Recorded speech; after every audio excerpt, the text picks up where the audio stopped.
আসসালামু আলাইকুম। আমার নাম বদরুল খান। আমি আজকে রাজশাহীর দর্শনপাড়ায় আসছি। তো এখানে দেখলাম আমার প্রিয় আপামনি, উনি ধান ভাজছেন না জ্বালাচ্ছেন। আমরা চট্টগ্রামে ছিলাম, আমরা কোনো সিদ্ধ চাল খাই না। এই প্রথমে দেখলাম চালকে কীভাবে সিদ্ধ করে। আপা, আপনার নাম কি? আমার নাম কারিমা।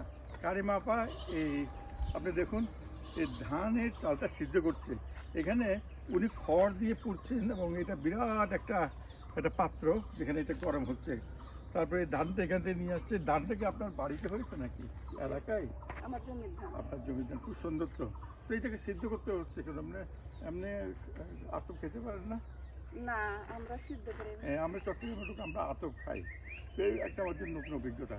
তো এই সুন্দর আপা, আপনি ভালো থাকবেন, আমার জন্য দোয়া করবেন, আমি যেমন সহি সালামতে এই চট্টগ্রামে চলে যেতে পারি। আরেকটা হচ্ছে কি, আমি দেখাচ্ছি জন্য এখানে কি সুন্দর গ্রাম বাংলা।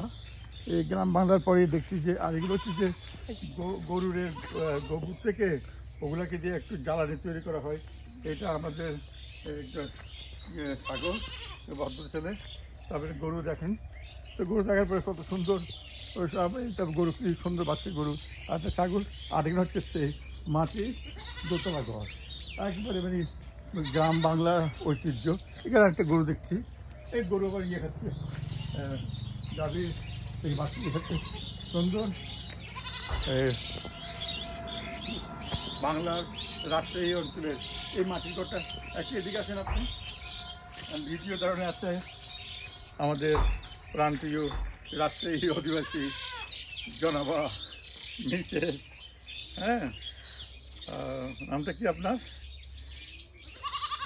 ঠিক আছে, ওনার একটু লজ্জা হচ্ছে বলতে। ভাই আছে আমাদের রতনপাড়ার ওই টেম্পুর, উনি একজন চালক।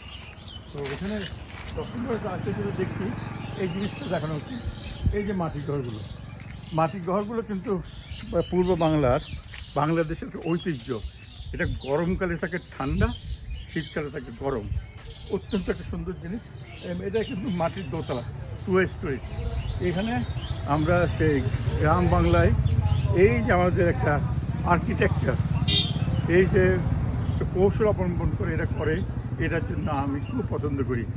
আপনাদের সবাইকে অনেক ধন্যবাদ। এবং এটা রাজশাহী আমের দেশ। এখন অনেক আম গাছ আছে, এখন আম আসছে, এখন দেখাতে পাচ্ছি না, কিন্তু ধারে কাছে আছে বিস্তীর্ণ এলাকা জুড়ে। হ্যাঁ, এখানে একটা ফুল আছে, এই ফুলটা কিসের ফুল? এটা জবা ফুল দেখাচ্ছে, সুন্দর জবা ফুল। তো ভালোই, আমাদের জবা ফুল গাছ আছে।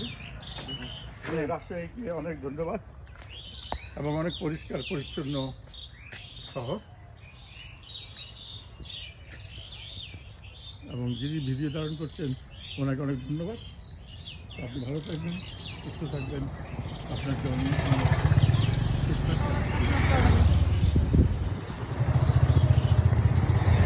ভালো থাকবেন। Thank you. আপনার কি মন ভালো? ফুলটা দিলাম, ভালো। আমার শালিক